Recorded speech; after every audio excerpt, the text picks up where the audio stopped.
informal summit is unknown in the India-China context. So why are Xi Jinping and Narendra Modi going ahead with a two-day one-on-one in the central city of Wuhan? That is a cover story tonight. We're looking at this India-China reset, the elephant-dragon tango as we're calling it. Sources have told WION that this informal summit will not result in any agreement. Rather, a broad vision could emerge. They're looking at giving a direction to bilateral relations over the next 15 years. So expect no breakthrough, but do not discount what is happening.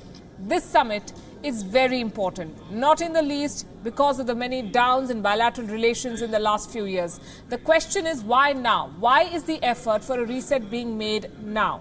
Let's look at China's reasons for starters. China is under pressure on multiple fronts. Beginning with North Korea now. North Korea under Kim Jong-un is showing new purpose and resolve in seeking to end its international isolation. One would assume that Beijing would be happy with one problem less in the neighborhood. Wrong. The Korean peace talks have unsettled China. Kim sees opening up to the world as a way of reducing his dependence on China, and which big brother would like that? So China is upset. The second factor is America. Donald Trump is threatening trade war. He's an unpredictable man who's ruling a superpower. There is no certainty on how this could end. Trump has been aggressive and unpredictable in military terms as well. He has sent his navy into the South China Sea in direct rejection of Beijing's claims. He's resumed diplomatic contacts with Taiwan. He's normalizing relations with Vietnam. China does not like any of it. Then 2 days ago, Xi Jinping's signature Belt and Road Initiative, better known as the BRI, hit a massive roadblock. 27 of 28 European Union envoys in Beijing condemned it. In a report, they said that it ran counter to liberalizing trade. It was biased in favor of highly subsidized Chinese company, which basically means that the only beneficiaries from this Belt and Road Initiative would be the Chinese. We told you so. China was shaping globalization to suit its interests. They said the Belt and Road Initiative lacked transparency, sustainability, and social standards. In the language of diplomacy, this is serious condemnation. Belt and Road Initiative can provide much needed infrastructure financing to partner countries. But these ventures can also lead to problematic increase in debt, potentially limited other spending as debt services arise, and creating balances of payment challenges. In fact, Europe's objections had been flagged off a year ago, but this new statement hit China where it hurts the most. Europe now mirrors India's stand on the Belt and Road Initiative. Remember, India boycotted the first BRI summit last summer. Crucially, no dates have been announced for the second BRI summit that is going to happen this year. Xi Jinping may see this meeting with Prime Minister Narendra Modi as an opportunity to gauge his intentions on this pet project. China has much to gain from improving ties with India, and Wuhan is an effort in that direction. Let's now look at Modi's motives. Why is he attending this summit? Why is India keen? Protocol-wise, this is the Chinese president's turn to visit India. Critics say that Narendra Modi's visit is an acknowledgement that an asymmetry exists between China and India, and China is on stronger footing. But Indian diplomats say that China is a neighbour, and bad politics with a powerful neighbour is poor statesmanship. So it makes a lot of sense to mend ties and to move on. Narendra Modi going to Wuhan does not imply that India is weak or a walkover. This is what WION believes. This is what Gravitas is saying. Modi is getting an opportunity to talk freely and frankly with Xi Jinping. It must be seized. Xi Jinping is China's most powerful leader after Mao Zedong, the founder of modern China. Xi Jinping has the power to give new shape to his country's India policy, and so engaging with him makes a lot of sense. 在这次会晤中，习近平主席和莫迪总理将围绕当今世界百年未有之大变局进行战略沟通，并就中印关系未来发展的全局性、长期性和战略性的问题深入交换意见，为中印关系把握大方向、树立新目标、开创新局面。我们相信这次会晤，以推动中印关系发展，不仅将造福两国人民，也会为 There have been enough hiccups in the India-China relationship. Sources said that the standoff on the Doklam Plateau in Bhutan last year, when China sought to build a road and India stopped them, has rattled both the countries. The unsettled nature of the border has forced India to beef up its force presence in these areas.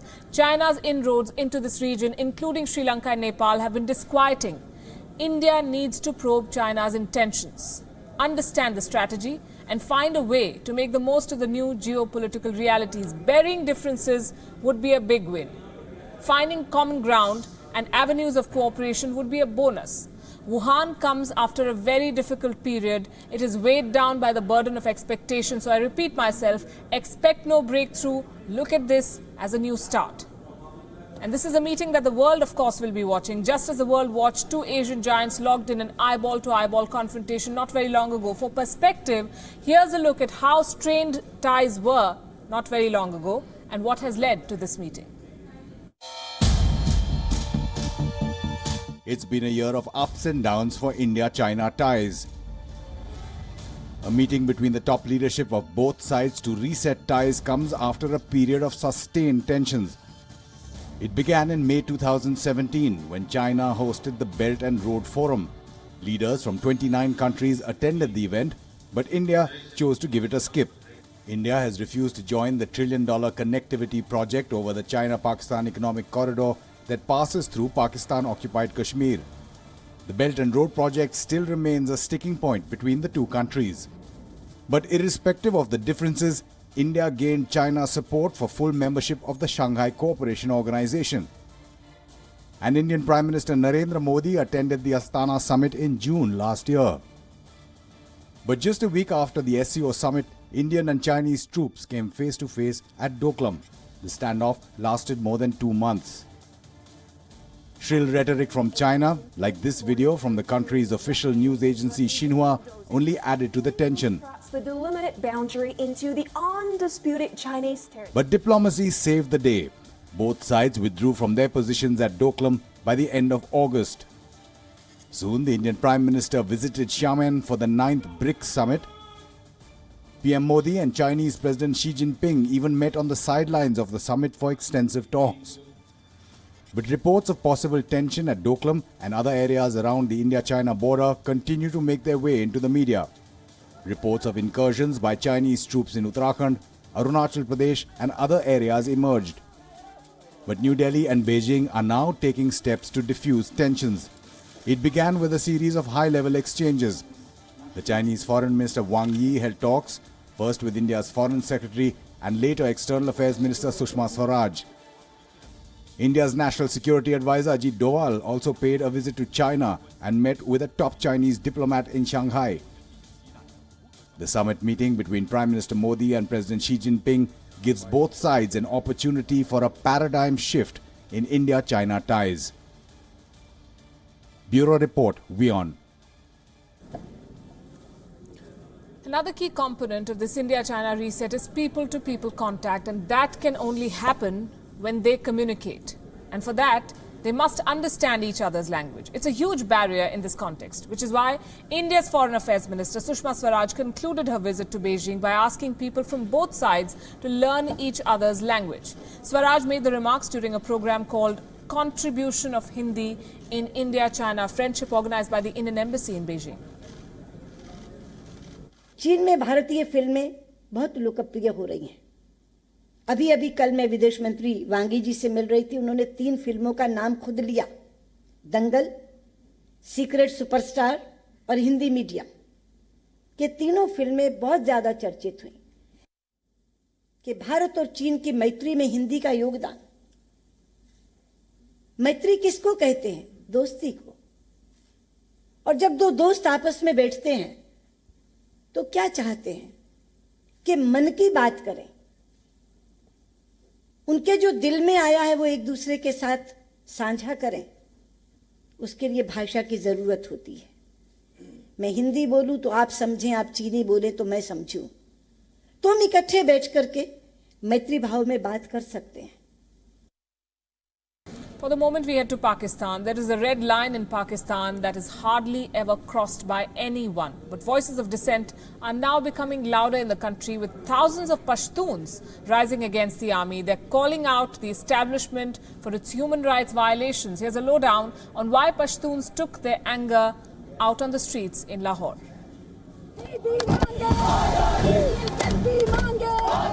It's rare in Pakistan.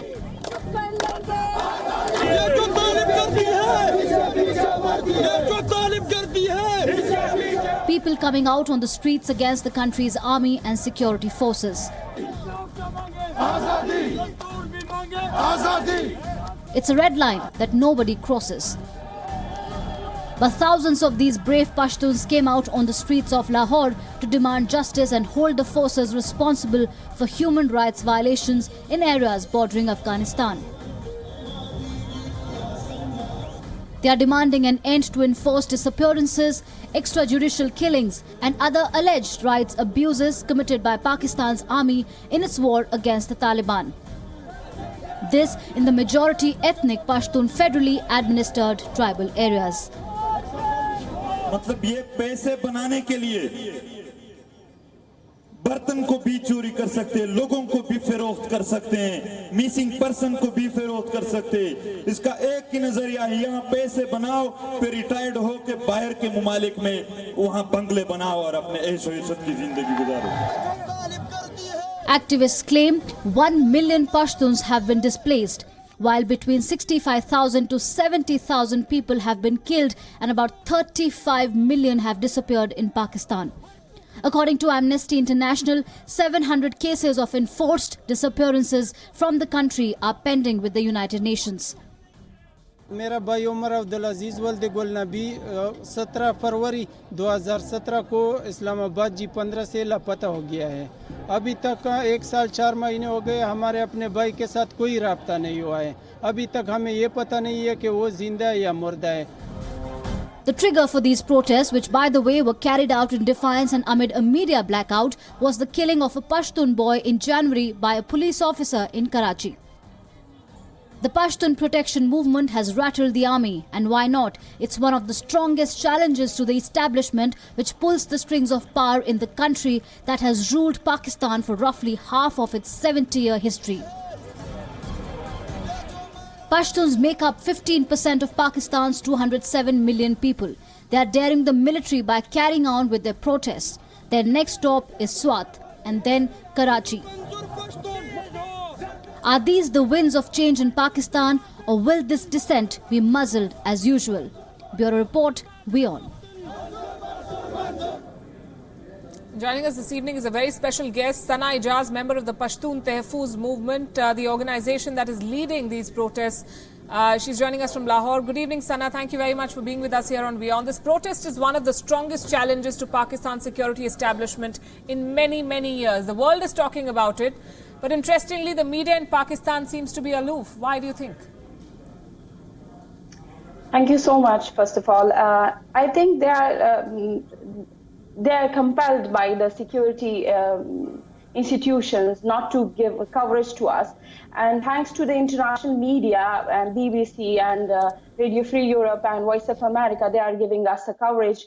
And what we are doing is we are recording our protest and rallies and everything, and we are putting it on a social media. So right now the only thing we have is social media. And let me tell you that all our demands are under the Constitution of Pakistan.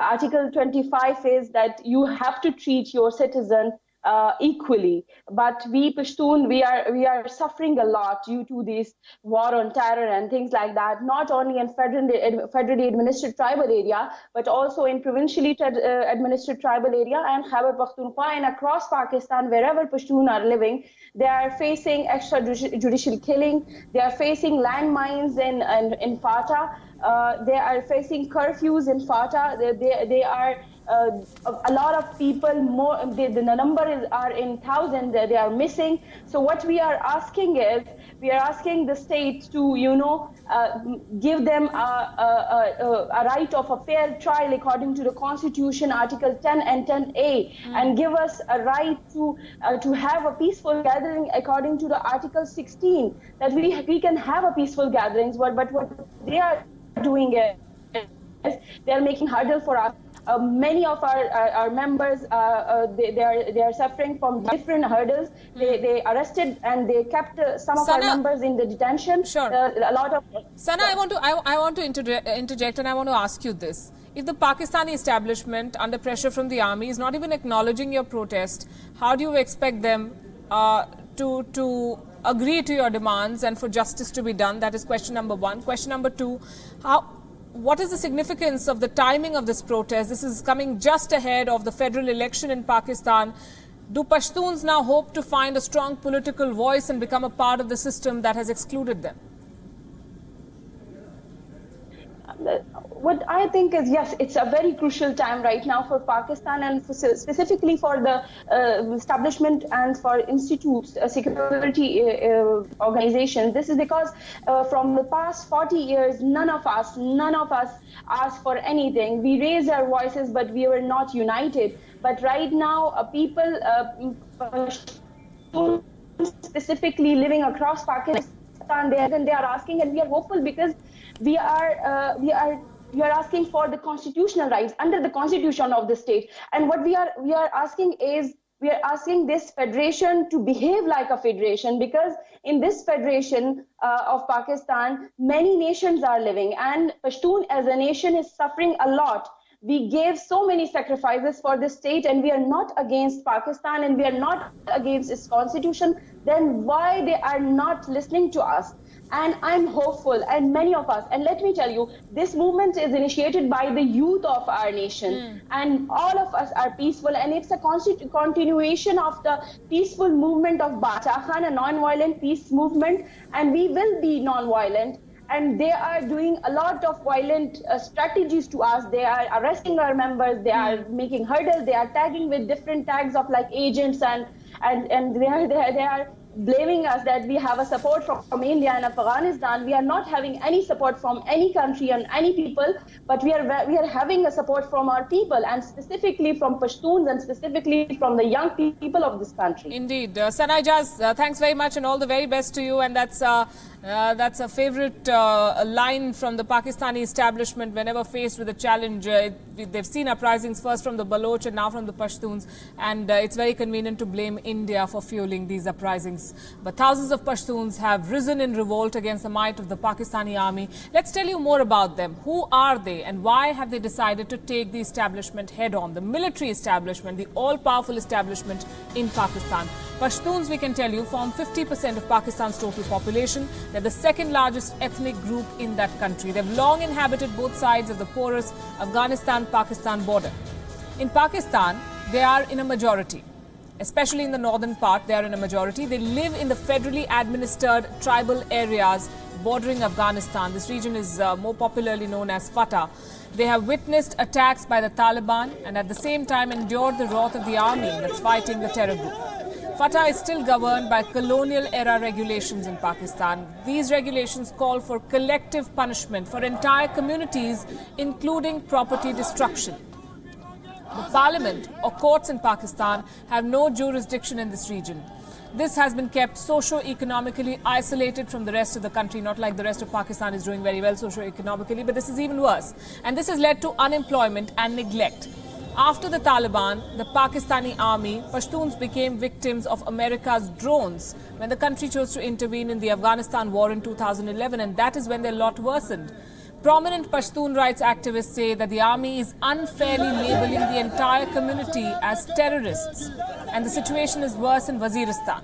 Human rights activists say that 1 million Pashtuns have been displaced, between 65 to 70,000 have been killed, more than 35 million Pashtuns have disappeared in Pakistan. The Pashtun populations of Afghanistan and Pakistan have long been a source of bilateral contention, with each government inciting Pashtun tribals against the other. And now it has come to a head where thousands are marching on the streets of Lahore demanding justice and accountability from the Pakistani establishment. It's a developing story. We'll keep following that for you. Another developing story, and the biggest headline from India for the last 2 weeks. One headline has dominated the media domestically: the allegations against the Chief Justice of this country and his possible impeachment. The allegations are that of abuse of power and misconduct. But however grave these allegations may be, what is the basis for them? Is there any proof to substantiate these claims? While the petitioners struggled to answer these questions, you and I found it difficult to answer some of the very basic ones, like how is a judge impeached in India? What are the consequences of such a move? And can one get away by making such grave charges without any proof? Our next report tries to answer all the questions.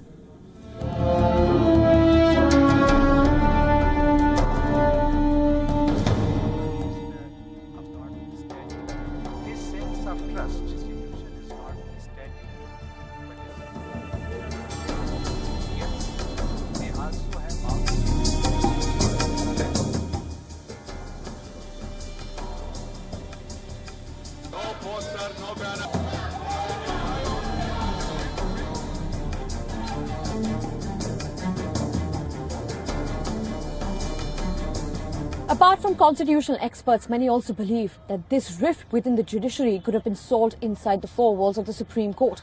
The opposition united and moved an impeachment motion against a sitting CJI in the history of this country.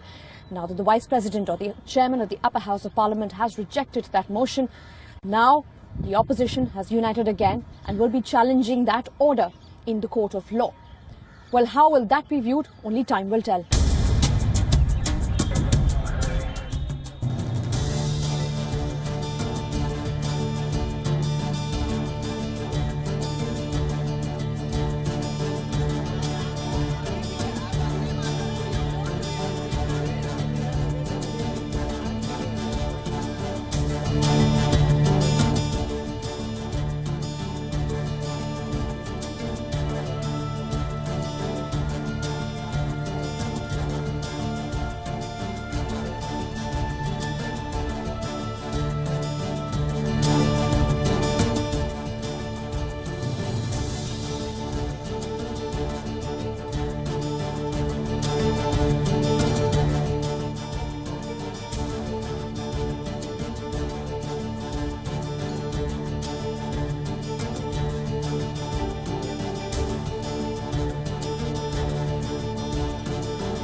To say the least, the order is unprecedented,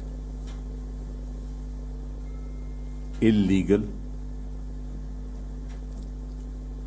ill-advised, and hasty.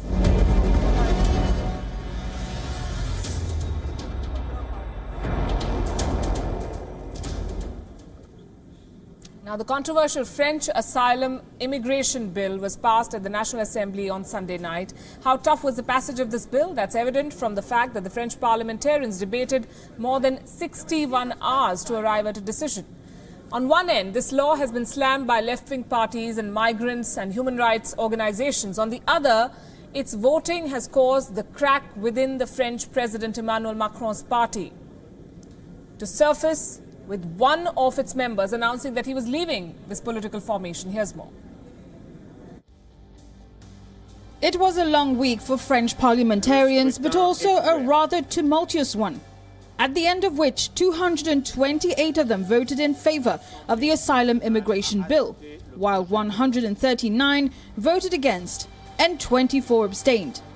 The bill is the love child of French Interior Minister Gérard Collomb, who sees it as a means of controlling France's share of the European migrant crisis. As we know, this crisis has shaken our protective measures, contributed to the rise in fear, made a certain number of countries in our continent to turn to aggressive populism and xenophobia.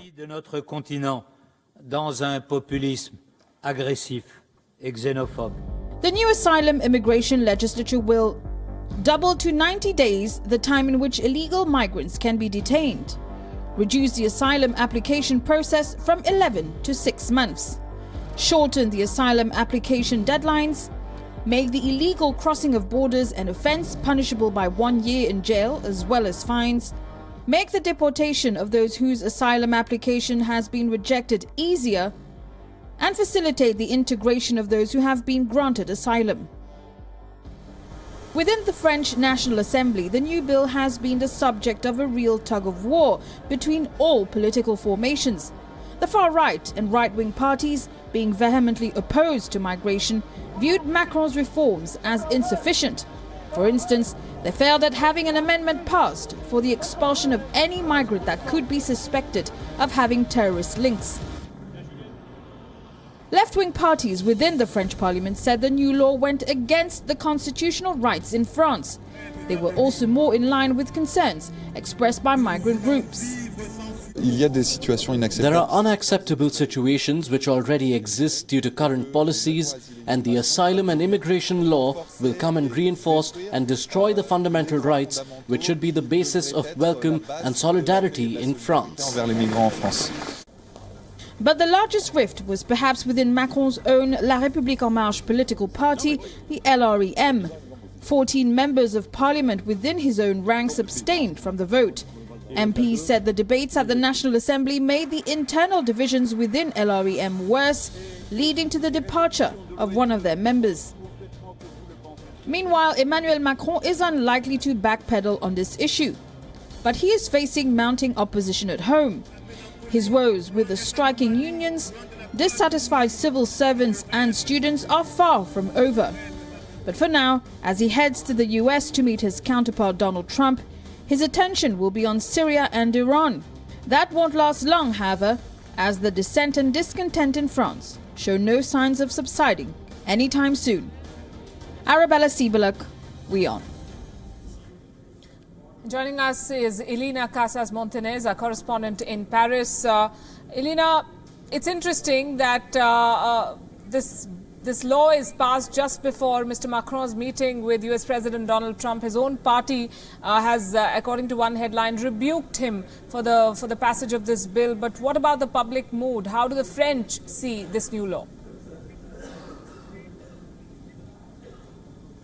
Well, I don't think that anywhere in Europe one really loses votes by trying to be too tough on migration. But it's certainly true that among many on the left and certainly many parliamentarians in Macron's own party, they do feel that this law has gone too far, that it will lead to the deportation of numerous people who actually ought to have the right to claim asylum in France. And of course what it does is reduce the amount of time that people will have to appeal by half, reduce the amount of time they have to apply for asylum in the first place after arriving in the country by half, and double the amount of time they can be held in immigration detention. It also allows for the possibility of families with children to be held in detention, which certainly for many lawmakers on the left and in Macron's own party was a step too far. And is this irreversible? Can it be challenged in the courts?